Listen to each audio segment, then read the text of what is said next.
Chapter 3, Moving Deeply into the Now. Don't seek yourself in the mind. I feel that there is still a great deal I need to learn about workings of my mind before I can get anywhere near full consciousness or spiritual enlightenment. No, you don't. The problems of the minds cannot be solved on the level of mind. Once you have understood the basic dysfunction, there isn't really much else that you need to learn or understand. Studying the complexity of the mind may make you a good psychologist, but doing so won't take you beyond the mind, just as the study of madness is not enough to create sanity. You have already understood the basic mechanics of the unconsciousness state, identification with the mind, which creates a false self, the ego, a substitute for the true self rooted in being. You become a branch cut off from the vine, as Jesus puts it. The ego's needs are endless. It's feel, it feels vulnerable and threatened, and so lives in a state of fear and want. Once you know how the basic dysfunction operates, there is no need to explore all its countless manifestations, no need to make it into a complex personal problem. The ego, of course, loves that. It is always seeking for something to attach itself to in order to uphold and strengthen its illusory sense of self, and it will readily attach itself to your problems. This is why, for so many people, a large part of their sense of self is intimately connected with their problems. Once this has happened, the last thing they want is to become free of them. That would mean loss of self. There can be a great deal of unconscious ego investment in pain and suffering. So once you recognize the root of unconsciousness as identification with the mind, which of course includes emotion, you step out of it. You become present. When you are present, you can allow the mind to be as it is without getting entangled in it. The mind in itself is not a dysfunctional. It is a wonderful tool. Dysfunctional sets in when you seek yourself in it and mistake it for who you are. It then becomes the egoic mind and takes over your whole life.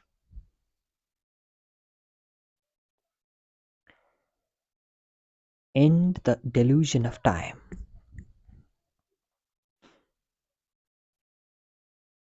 It seems almost impossible to disidentify from the mind. We all are immersed in it. How do you teach a fish to fly? Here is the key. Endless end the delusion of time. Time and mind are inseparable. Remove time from the mind and it stops, unless you choose to use it. To be identified with your mind is to be trapped in the mind. The compulsion to live almost exclusively through memory and anticipation. This creates an endless preoccupation with the past and future and willingness to honor and acknowledge the present moment and allow it to be. The compulsion arises because the past gives you an identity and future holds the promise of salvation, of fulfillment in whatever form. Both are illusion. But without a sense of time, how would we function in this world? There would be no goals to strive toward anymore. I wouldn't even know who I am because my past makes me who I am today. I think time is something very precious and we need to learn to use it wisely rather than waste it. Time isn't precious at all because it is an illusion. What you perceive as precious is not time but the one point that is out of time, the now. That is precious indeed. The more you are focused on time, past and future, the more you are miss the now. Sorry, the more you miss the now, the more precious thing is there. Why is it the most precious thing? Firstly, because it is the only thing. It's all there is. The eternal present is the space within which your whole life unfolds. The one factor that remains constant. Life is now. There was never a time when your life was not now, nor will there ever be. Secondly, the now is the only point that can take you beyond the limited confines of your minds. It is your only point of access into the timeless and formless realm of being. Nothing exists outside the now. Aren't past and future just real, just as real, sometimes even more real than the present? After all, the past determines who we are as well as how we perceive and behave in the present, and our future goals determines which actions we take in the present. You haven't yet grasped the essence of what I am saying because you are trying to understand it mentally. The mind cannot understand this, only you can. Please just listen. Have you ever experienced, done, thought, or felt anything outside the now? Do you think you ever will? It is possible for anything to happen or to be outside the now?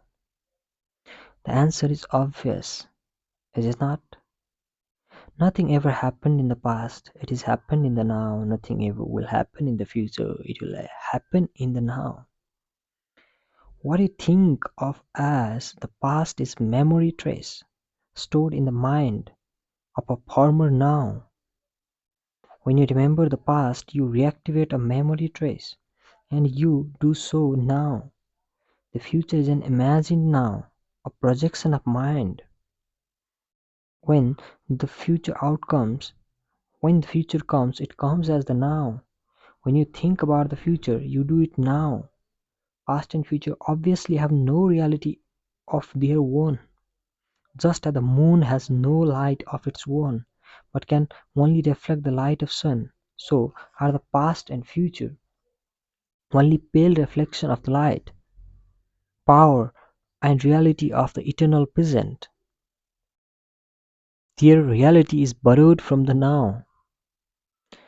The essence of what I am saying here cannot be understood by the mind. The moment you grasp it, there is a shift in consciousness from mind to being, from time to presence. Suddenly everything feels alive, radiates energy, emanates being.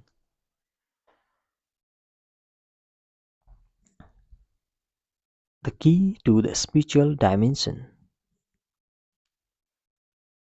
In life-threatening emergency situation, the shift in consciousness from time to presence sometimes happens naturally. The personality that has a past and future momentarily recedes and it's replaced by an intense conscious presence, very still but very alert.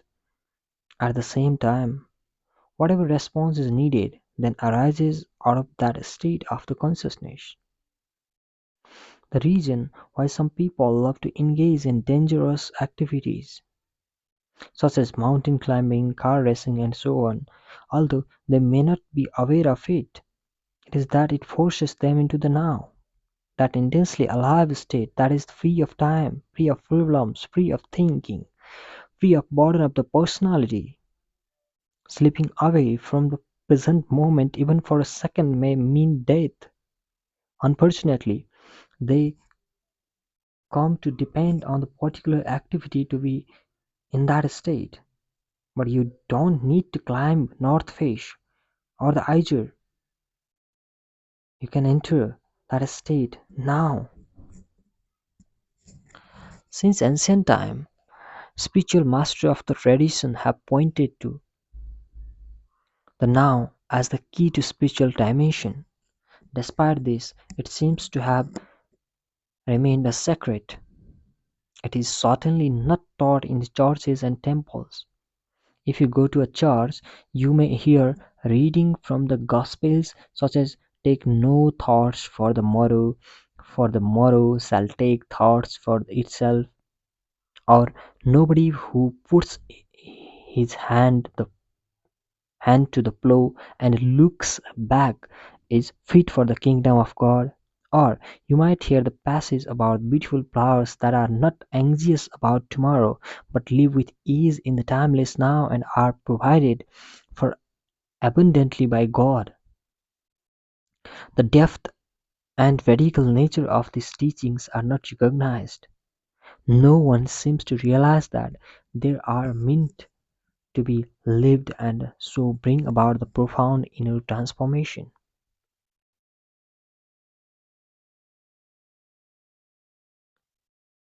The whole essence of Zen consists in the walking along the razor's edge of now, to be so utterly, so completely present that no problem, no suffering, nothing that is not who you are in your essence can survive in you. In the now, in the absence of time, all your problems dissolve. Suffering needs time, cannot survive in the now. The great Zen master Rinzai, in order to take his students' attention away from time, would often raise his finger and slowly ask, "What, at this moment, is lacking?" A powerful question that does not require an answer on the level of mind. It is designed to take your attention deeply into the now. A similar question in the Jain tradition of this: if not now, then when?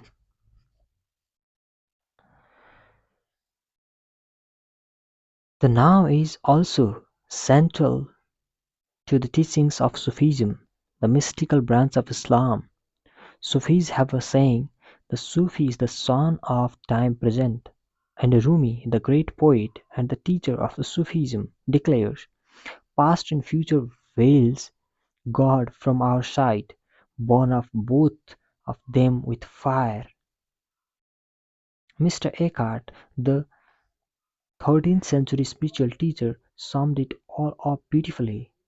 Time is what keeps the light from reaching us. There is no greater obstacle to the God than time. Accessing the power of now.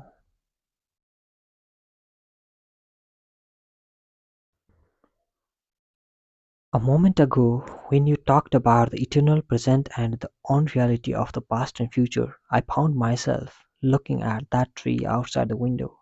I had looked at it a few times before, but this time it was different. The external perception had not changed much, except that the colors seemed brighter and more vibrant, but there was now an added dimension to it. This is hard to explain. I don't know how, but I was aware of something invisible that I felt was the essence of that tree, its inner spirit, if you like, and somehow I was part of that. I realize now that I hadn't truly seen the tree before, just a flat and dead image of it. When I look at the tree now, some of that awareness is still present, but I can feel it slipping away. You see, the experience is already receding into the past. Can something like this ever be more than a fleeting glimpse? You were free of the time for a moment. You moved into the now and therefore perceived the tree without a screen of mind. The awareness of being became a part of your perception. With the timeless dimension comes a different kind of knowing, one that does not kill the spirit that lives within every creature and everything. A knowing that does not destroy the sacredness and mystery of the life, but contains a deep love and reverence for all that is. A knowing of which the mind knows nothing. Mind cannot know the tree. It can only know the facts or information about the tree. My mind cannot know you, only labels, judgments, facts, and opinions about you. Being alone knows directly. There is a place for mind and mind knowledge. It is in the practical realm of day to day living. However, when it takes over all aspects of your life, including your relationship with the human and with the nature, it becomes a monstrous parasite that, unchecked, may well end up killing all life on the planets and finally itself by killing its host. You have had a glimpse of how the timeless can transform your perception, but an experience is not enough, no matter how beautiful or profound.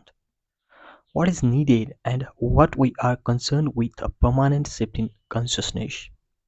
So, break the old pattern of present moment denial and present moment resistance. Make it your practice to withdraw attention from past and future whenever they are not needed. Step out of the time dimension as much as possible in everyday life. If you find it hard to enter the now directly, start by observing the habitual tendency of your mind to want to escape from now.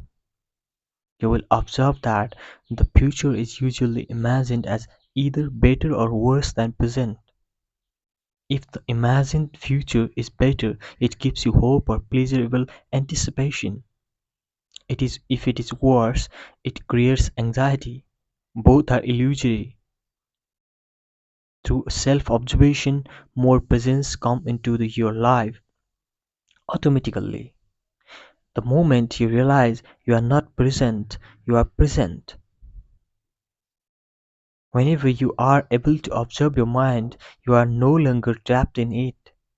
Another fact has come in, something that is not of the mind, the witnessing the presence. Be present as the watcher of your mind, of your thoughts and emotions as well as your reaction in various situations. Be at least as the be at least as interested in your reactions as in the situation or portions that causes you to react. Notice also how often your attention is in the past or future. Don't judge or analyze what you observe. Watch the thought, feel the emotion, observe the reaction. Don't make a personal problem out of them. You will then feel something more powerful than any of those things that you observe. The still observing the presence itself behind the content of your mind, the silent watcher.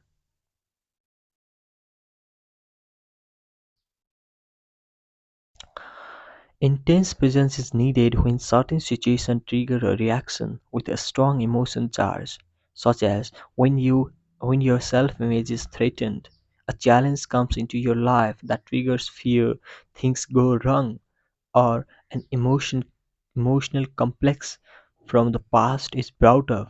In those instances, the tendency is for you to become unconscious. The reaction or emotion takes you over. You become it. You act it out. You justify, make wrong, attack, defend. Except that isn't you. It's the reactive pattern, the mind in its habitual survival mode. Identification with the mind gives it more energy. Observation of the mind withdraws energy from it. Identification with the mind creates more time. Observation of the mind opens up the dimension of the timeless. The energy that is withdrawn from the mind turns into presence. Once you can feel what it means to be present, it becomes much easier to simplify, choose to step out of them dimension whenever time is not needed for practical purpose and move more deeply into the now. This does not impair your ability to use past and future when you need to refer. to it for practical matters, nor does it impair your ability to use your mind. In fact, it enhances it. When you do use your mind, it will be sharper, more focused. Letting go of psychological time. Learn to use the time in practical aspect of your life. We may call this clock time, but immediately return to the present moment, awareness, when those practical matters have been dealt with. In this way, there will be no buildup of psychological time, which is identification with the past and continuous compulsive projection into the future. Clock time is not just making an appointment or planning a trip. It includes learning from the past so that we don't repeat the same mistakes over and over, setting goals and working toward them, predicting the future by means of the pattern and laws, physical, mathematical,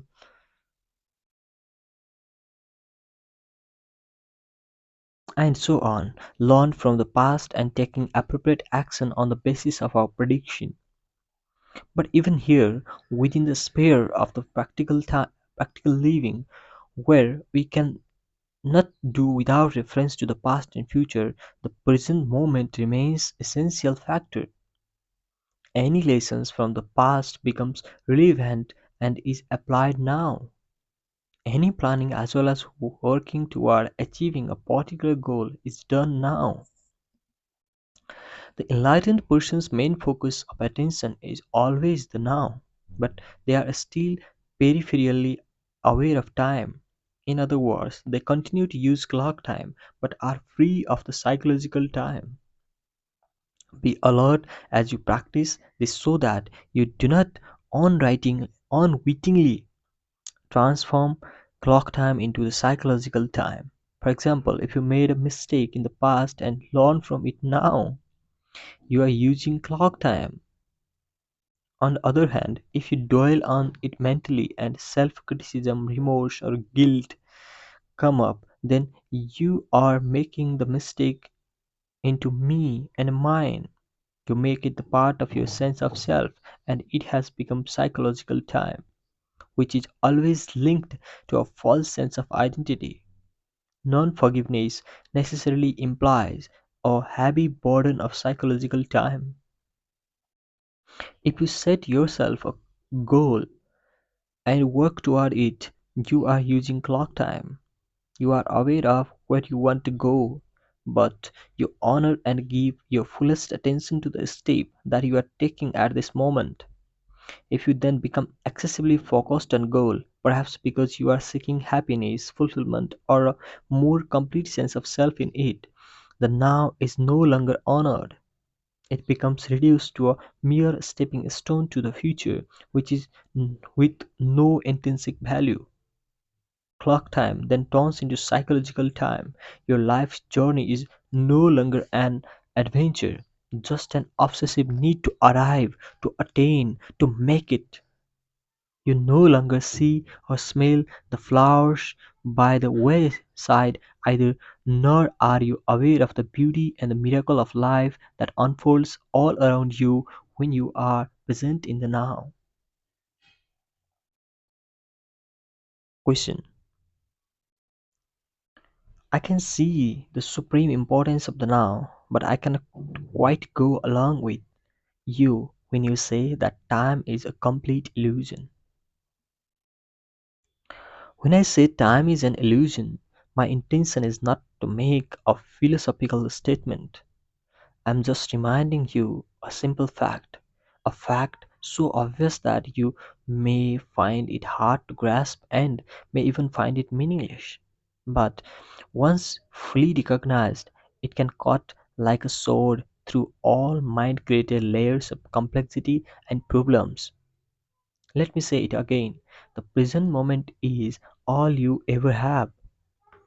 There is never a time when your life is not. This moment is is not this a fact? The insanity of psychological time. You will not have any doubt that psychological time is a mental disease. if you look at its collective manifestation. They occur, for example, in the form of ideologies such as communism, national socialism, or any nationalism, or rigid religious belief system, which operate under the implicit assumptions that highest good lies in the future and that therefore the end justifies the means. The end is an idea, a point in the mind, projected future when salvation in whatever form, happiness, fulfillment, equality, liberation, and so on, will be attained. Not infrequently, the means of the getting there are the enslavement, torture, and murder of the people in the present. For example, it is estimated that as many as 50 million people were murdered to further cause of communism to bring about a better world in Russia, China, and other countries. This is chilling example of how belief in a future heaven creates a present hell. Can there be any doubt that psychological time is a serious and dangerous mental illness? How does this mind pattern operate in your life?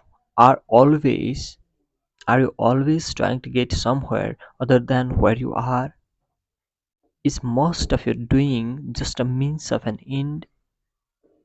Is fulfillment always just around the corner or confined to short-lived pleasures such as sex, food, drink, drugs, or thrills and excitement?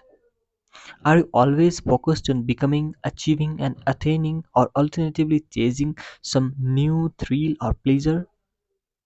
Do you believe that if you acquire more things, you will you will become more fulfilled, good enough, or psychologically complete? Are you waiting for a man or woman to give meaning to your life? In the normal, mind-identified or unenlightened state of unconsciousness, the power and infinite creative potential that lie concealed in the now are completely obscured by the psychological time. Your life then loses its vibrancy, its freshness, its sense of wonder. The old pattern of thoughts, emotions, behavior, reactions, and desire are acted out in the endless repeat performance. A script in your mind that gives you an identity of sorts but distort or covers off the reality of the now. The mind then creates an obsession with the future as an escape from the unsatisfactory present. Negativity and suffering have their roots in time, but the belief that the future will be better than the present isn't always an illusion. The present can be dreadful and things can get better in the future, and often they do. Usually, our future is a replica of the past. Superficial changes are possible, but real transformation is rare and depends upon whether you can become present enough to dissolve the past by accessing the power of now. What you perceive as the future is an intrinsic part of your state and consciousness of now. If your mind carries a heavy burden of the past, you will experience of more the same.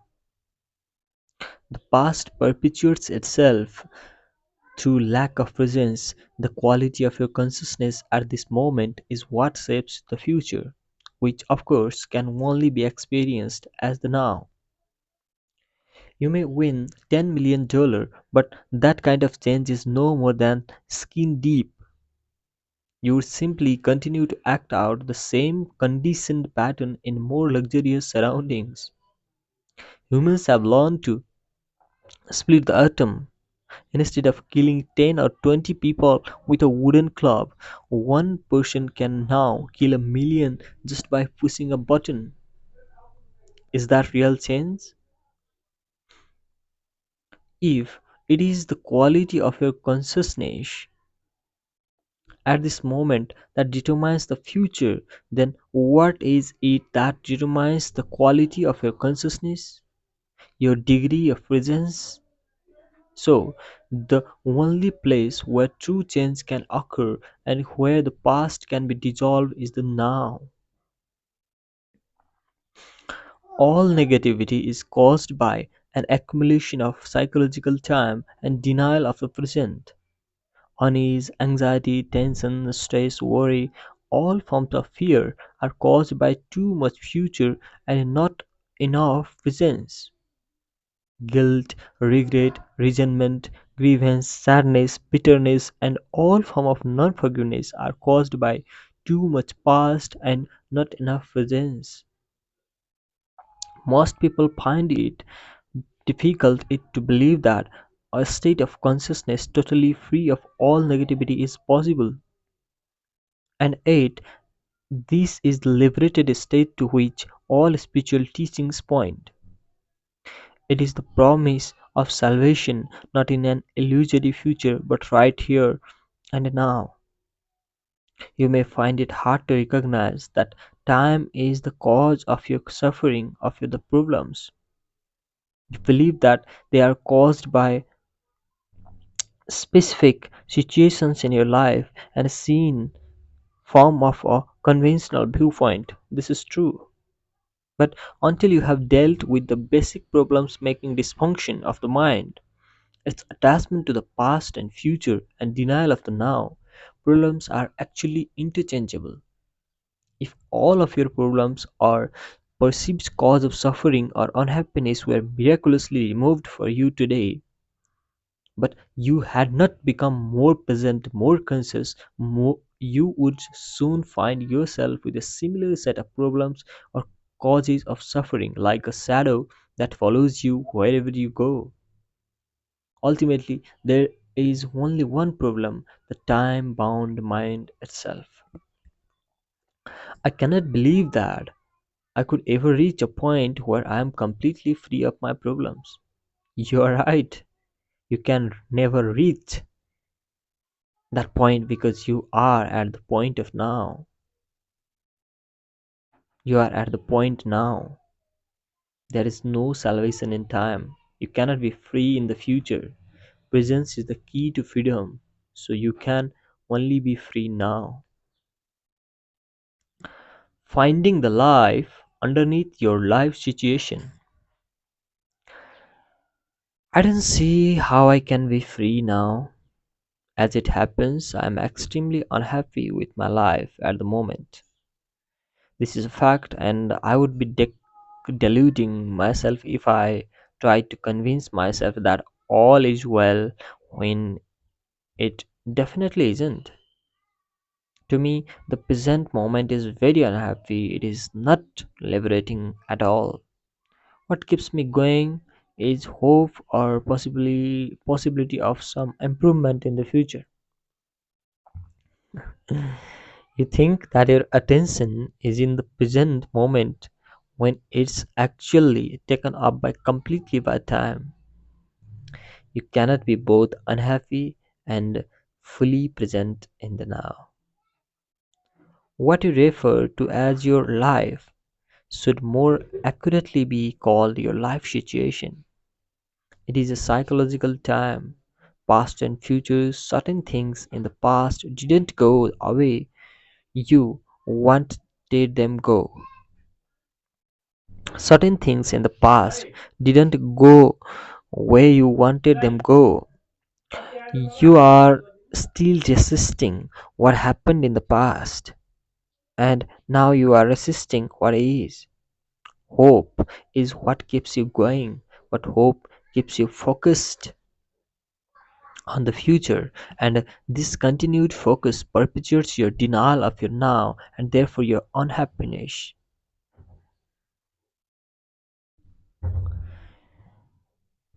It is true that my present life situation is the result of the things that happened in the past, but it is still my present situation, and being stuck in it is what makes me unhappy. Forget about your life situation for a while and pay attention to your life. What is the difference? Your life situation exists in time. Your life is now. Your life situation is mind stuff. Your life is real. Find the narrow gate that leads to life. It is called the now. Narrow your life down to the moment. Your life situation may be full of problems, but most life situations are. But find out yourself if you have any problems at this moment.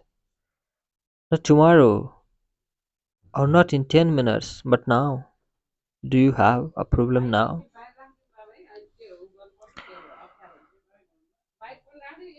When you are full of problems, there is no room for anything new to enter, no room for a solution.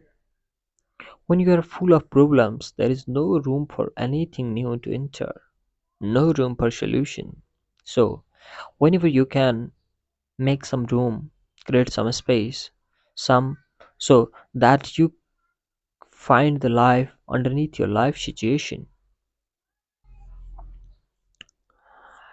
You just sense fully, be where you are, look around, just look, don't interpret. See the light, shapes, colors, textures. Be aware of the silent presence of each thing. Be aware of the space that allows everything to be. Since listen the sound, don't judge them. Listen to the silence underneath the sound. Touch something, anything, and feel and acknowledge its being. Observe the rhythm of your breath. Feel the air flowing in and out. Feel the life energy inside your body. Allow everything to be within and without. Allow the easiness of the all things. Move deeply into the now. You are living behind the deadening walls of mental abstraction of the time. You are getting out of the insane mind that is draining you of life energy just as it is slowly poisoning and destroying the earth. You are awakening out of them, out of the dream of time into the present. A quantum leap in the evolution of consciousness. I have had glimpses of this state of freedom from mind and time that you describe, but past and future are so overwhelmingly strong that I cannot keep them out for long. The time-bound mode of consciousness is deeply embedded in the human psyche.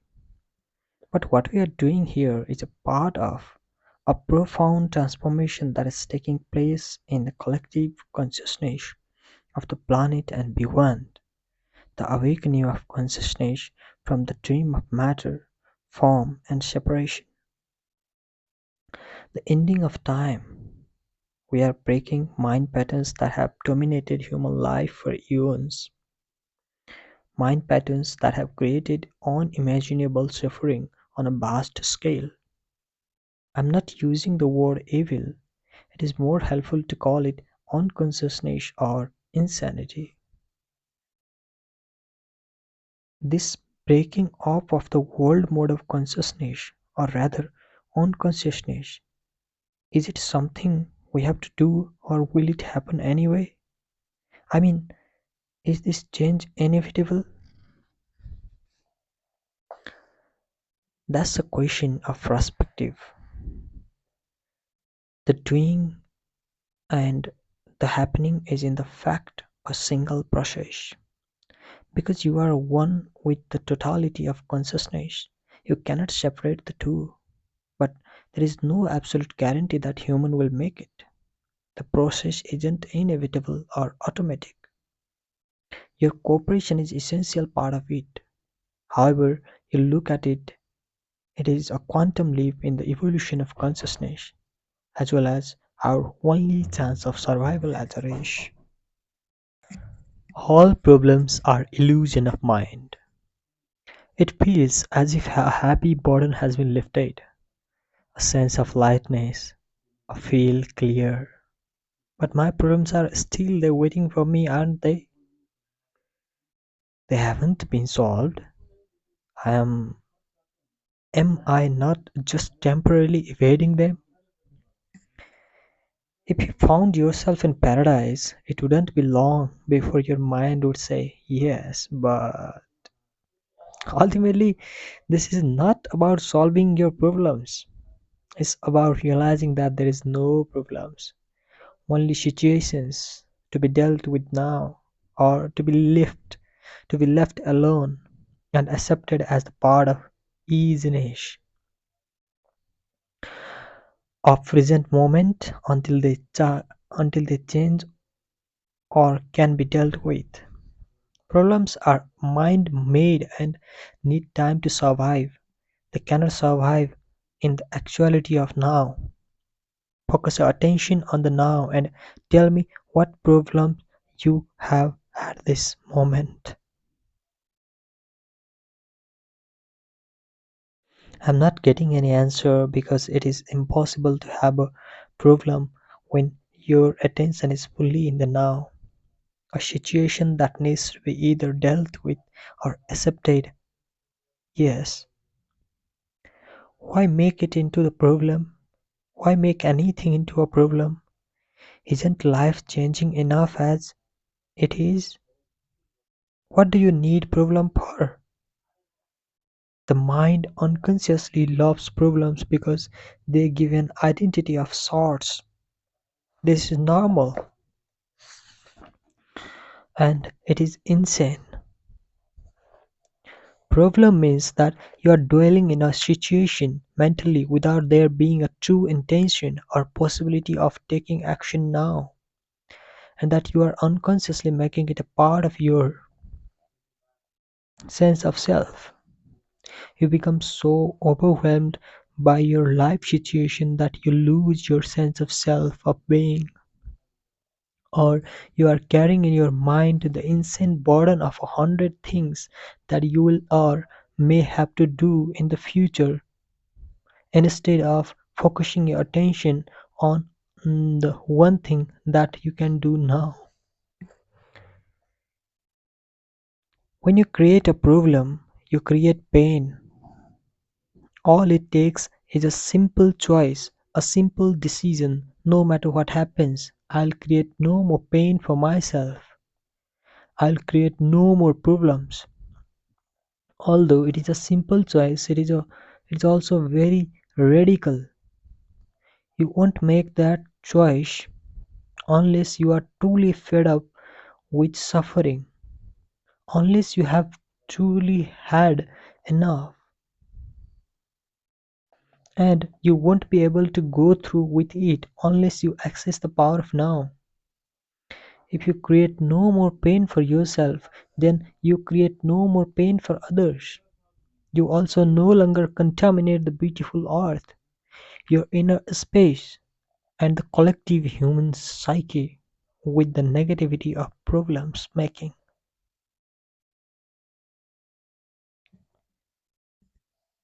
If you have been in a life or death emergency situation, you will know that it wasn't a problem. The mind didn't have time to fool around and make it into a problem. In a true emergency, the mind stops. You become totally present in the now, and something infinitely more powerful takes over. This is why there are many reports of ordinary people suddenly becoming capable of incredibly courageous deeds. In any emergency, either you survive or you die or you don't. Either way, it is not a problem. Some people get angry when they hear me say that problems are illusions. I'm threatening to take away their sense of who they are. They have invested much time in a false sense of self. For many years, they have unconsciously defined their whole identity in terms of their problems or their suffering. Who would they be without it? A great deal of what people say, think, or do is actually motivated by fear, which is, of course, is always linked with having your focus on the future and being out of touch with the now. As there are no problems in the now, there is no fear either. Should a situation arise that you need to deal with now, your actions will be clear and incisive.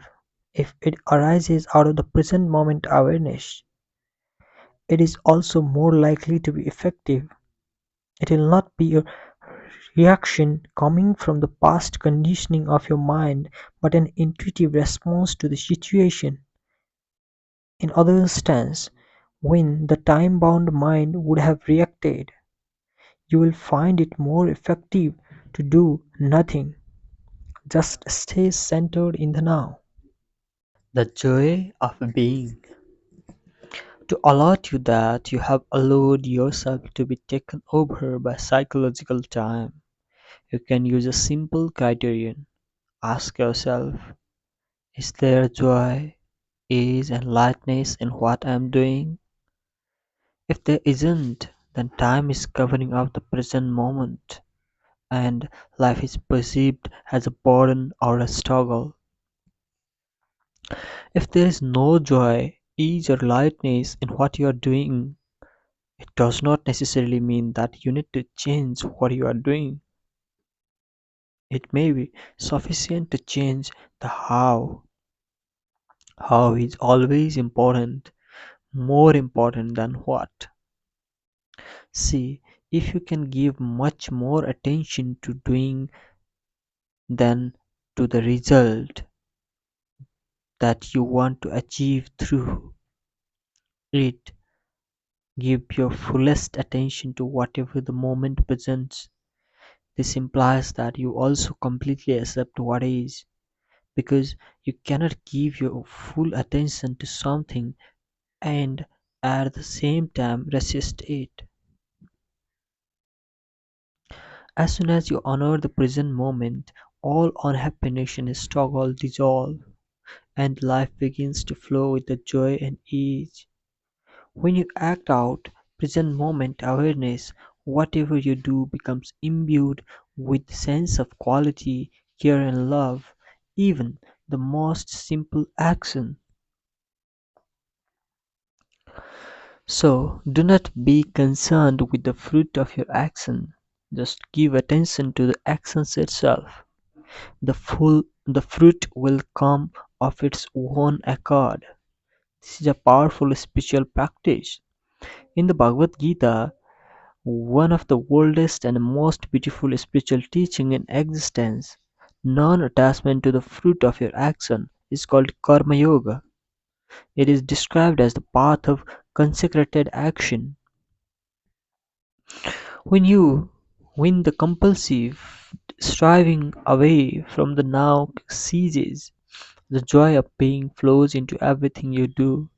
The moment you the moment your attention turns to the now, you feel a presence, stillness, a peace. You no longer depend on the future for fulfillment and satisfaction. You don't look to it for salvation. Therefore, you are not attached to the result. Neither failure nor success has the power to change your inner state of being. You have found the life underneath your life situation. In the absence of psychological time, your sense of self is derived from being, not from your present, not from your personal past. Therefore, the psychological need to become anything other than who you are already is no longer there. In the world, on the level of your life situation, you may indeed become wealthy, knowledgeable, successful, free of this or that, but in the deeper dimension of being, you are complete whole now.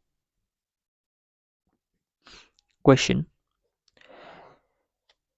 in that state of wholeness, would you still be able or willing to pursue external goals?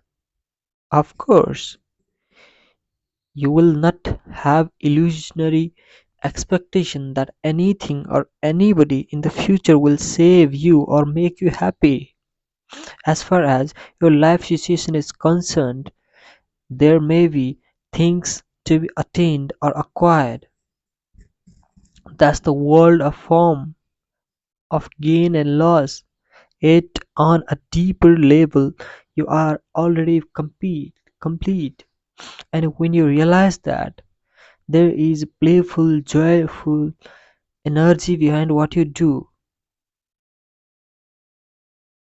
Being free of psychological time, you no longer pursue your goals with grim determination driven by fear, anger, discontent, or the need to become someone, nor will you remain inactive by fear of failure, which to the ego is loss of self. When your deeper sense of self is derived from being, when you are free of becoming as a psychological need, neither your happiness nor your sense of self depends on outcome, and so there is freedom from fear. You don't seek permanency where it cannot be found.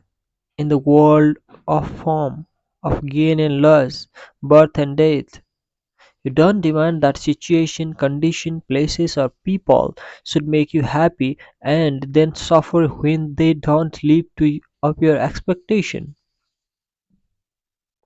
Everything is honored, but nothing matters. Forms are born and die, yet you are aware of the eternal underneath the forms. You know that nothing real can be threatened. When this is your state of being, how can you not succeed? You have succeeded already. Chapter 4: Mind Strategies for Avoiding the Now.